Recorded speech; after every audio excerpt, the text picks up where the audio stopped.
E buongiorno, buongiorno per la quarta tappa della traversata carnica. Siamo in partenza dal Porze Utte, dove abbiamo dormito stanotte, territorio austriaco. Oggi si vede decisamente qualcosa in più. Ieri siamo arrivati un po' sfuggendo dal temporale, ecco, che ci ha colto di sfioro, per fortuna. Cosa ci aspetta oggi? Oggi ci aspetta una tappa, e guarda Davis, diabolica come la chiamo io. Perché sarà piuttosto lunga, sarà un tappone che prevede circa una ventina di chilometri di percorrenza e più o meno 1200 metri abbondanti di dislivello, spezzettati in varie salite. La principale è la prima della giornata, che ci porta sulla cima della Croda Negra. Da lì in poi seguiremo tutta la displuviale della catena carnica. Saremo già in vista del Peralba, che sarà il capolinea della giornata. Infatti ci aspettano per stasera al Rifugio Calvi. Ci arriveremo nel tardo pomeriggio, perché una tappa del genere va affrontata con la dovuta calma, anche perché oggi c'è parecchio caldo, quindi si suda.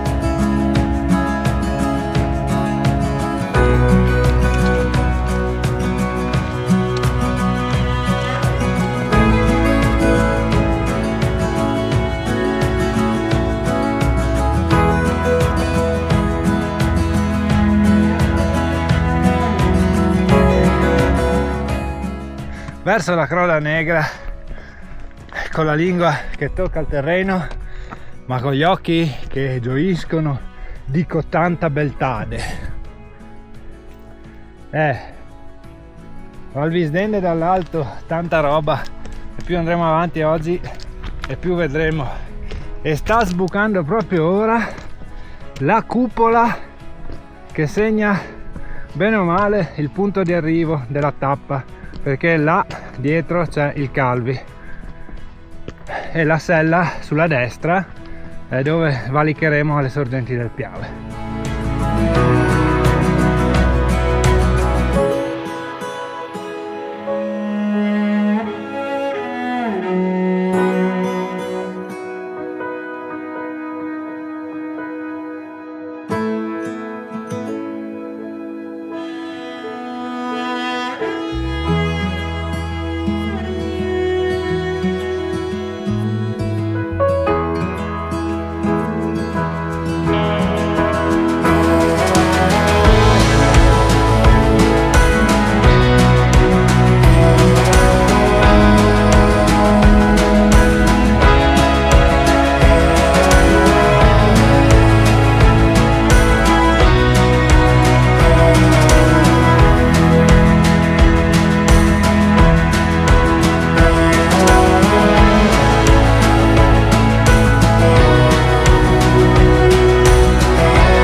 Siamo arrivati alla Forcella Val Carnia e si respira un po' di aria di casa nostra già nel nome.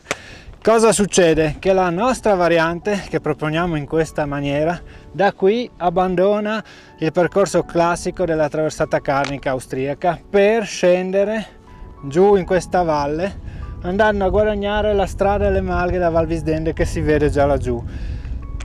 Allora, attenzione, perché questo che scenderemo noi è il percorso di un vecchio sentiero CAI che è in disuso. Ci sono ancora i bolli, è abbastanza evidente dove va giù perché c'è la valle, ci sono i prati, non ci sono pericoli. Tuttavia chi vuole intraprendere questa, chiamiamola scorciatoia, deve farlo sapendo che va incontro a dei tratti dove il percorso non è evidente. Quindi mi raccomando, va bene anche avere un GPS per seguire la traccia. Infatti tante applicazioni continuano a dare proprio il percorso e la traccia sull'applicazione. Così a vista vi dirò che è intuibile, ma non è del tutto evidente. Perché abbiamo fatto questa deviazione? Per risparmiare chilometri e dislivello per arrivare a Rifugio CAI, altrimenti da qua la traversata continua in salita.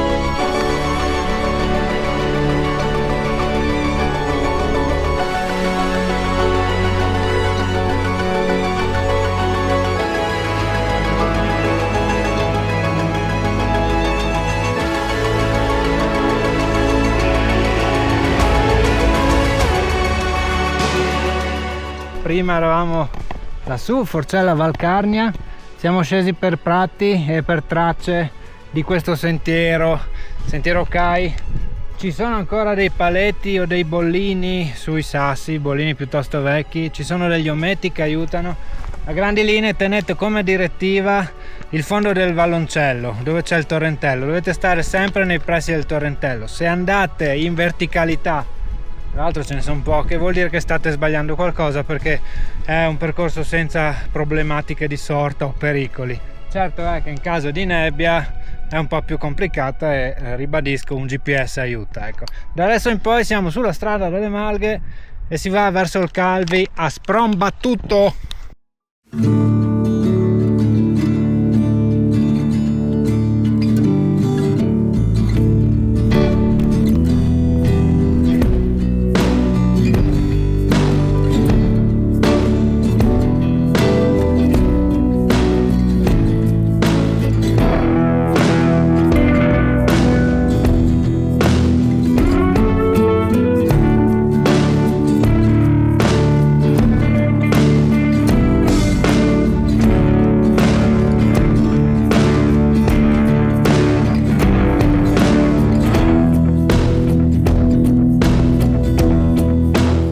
Quando ci siamo affacciati sulla Val Visdende, sul lato italiano, quindi delle creste, che vediamo a perdita d'occhio boschi che non esistono più, anzi non vediamo boschi, vediamo quello che erano boschi. Siamo proprio nel mezzo di un cantiere boschivo che sta ancora portando via gli alberi che sono stati schiantati dalla tempesta Vaia e quelli successivamente colpiti da quella piaga che si chiama bostrico e che tuttora sta decimando gli alberi, gli abeti rossi, anche e non solo in Val Visdende. Quantitativi veramente mostruosi di legname, si parla di milioni di metri cubi abbattuti o comunque di abeti morti che in qualche maniera devono essere portati via, e le ditte boschive ci stanno mettendo una pezza, ma fanno quello che riescono, insomma.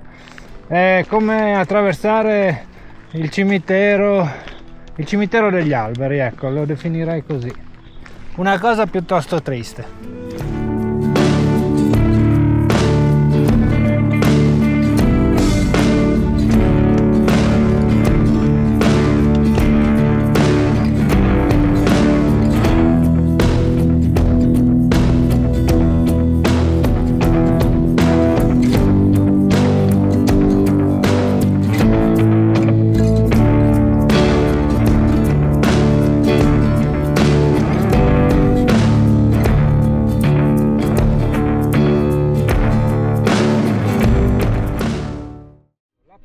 Qua nasce, il suo percorso prende il via verso il mare Adriatico.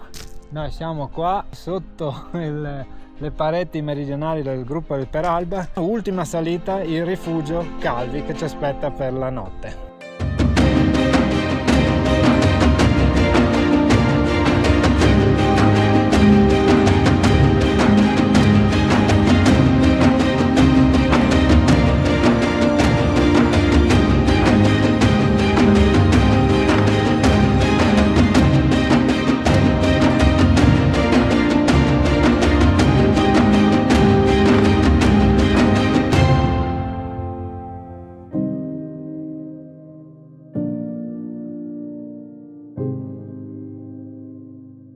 Fine della tappa, siamo arrivati al rifugio Calvi a 2164 metri sul livello del mare. Tappa tosta come è stata concepita oggi, tanto che noi siamo più o meno qua. Per farvi vedere dove siamo partiti andremo fuori dalla cartina. Abbiamo fatto 27 km allegri e circa 1600 metri di dislivello. Si può anche parzializzare, ci sono le maniere, ovviamente questo è rivolto a chi ha parecchio allenamento. Il contesto del Calvi è magnifico, guardate la vista sulle sorgenti del Piave dove siamo passati prima, e adesso ci godiamo una splendida serata.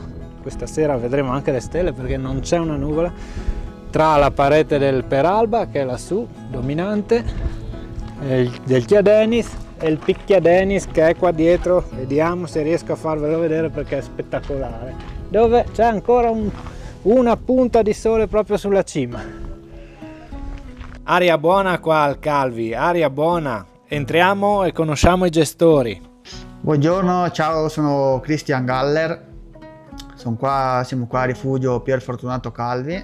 Il rifugio è situato nel comune di Sappada. Siamo a 2164 metri sotto il massiccio del Peralba e del Chiadenis. La mia famiglia è qua da 54 anni, dove hanno iniziato questa avventura mia mamma, mio papà, mio zio e mia zia, mamma Anna, mio papà Giulio, mio zio Ettore e mia zia Rosina. E qua oggi sono con mia moglie Elisa e mia mamma Anna. Il rifugio è anche punto tappa della traversata carnica, dove nei mesi estivi passano molti turisti di varie nazionalità che si fermano qua da noi a dormire e mangiare. A proposito della cucina, vi faccio parlare con mia moglie Elisa. La cucina è una cucina molto semplice, è una cucina casalinga, parte dagli antipasti, sono antipasti fatti con gli affettati della zona, i formaggi anche freschi, e poi i primi sono tra i principali canederli, che è un piatto tipico comunque delle nostre valli, la pasta asciutta piace sempre soprattutto agli stranieri, e le minestre, la minestra d'orzo con la ricetta tramandata dalla nonna e dalla bisnonna, con la pancetta buona affumicata. Tra i secondi va ricordato sicuramente il frico, che piace a tutti quanti, è un piatto molto goloso. E poi le carni, la selvaggina, un buon spezzatino, e con questo accontentiamo tutti quanti. E poi i dolci sono sempre molto apprezzati. La torta alla menta con la menta fresca dell'orto della nonna, che ha inventato appunto Renata. Per concludere un pochettino appunto il pasto, c'è sempre un'ottima scelta di grappe. Tra queste spicca sicuramente la P38 di Giulio, che viene fatta qui da 54 anni, tanti sono gli anni appunto di gestione della nostra famiglia. La ricetta rimane segretissima, talmente segreta che a me non è dato sapersi la ricetta, ma viene tramandata appunto di padre in figlio. Nonno Giulio l'ha insegnata a Christian e Christian si chiude in cantina a prepararla con i bambini proprio perché rimarrà segreta. Io sono Anna e sono qui dal 1971.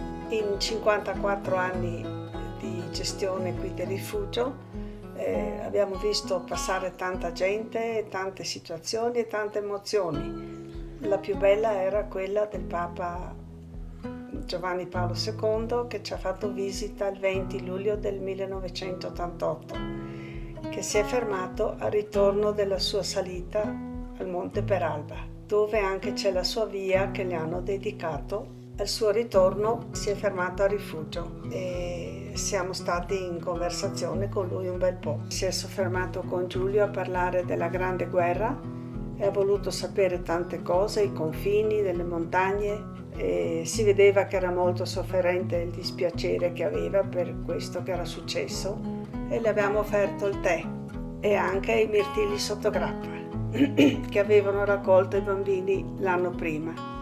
E si è spostato all'esterno, è rimasto a guardare ancora il panorama e poi è sceso con Giulio fino alla cappella. Lì si è soffermato più di 20 minuti a pregare.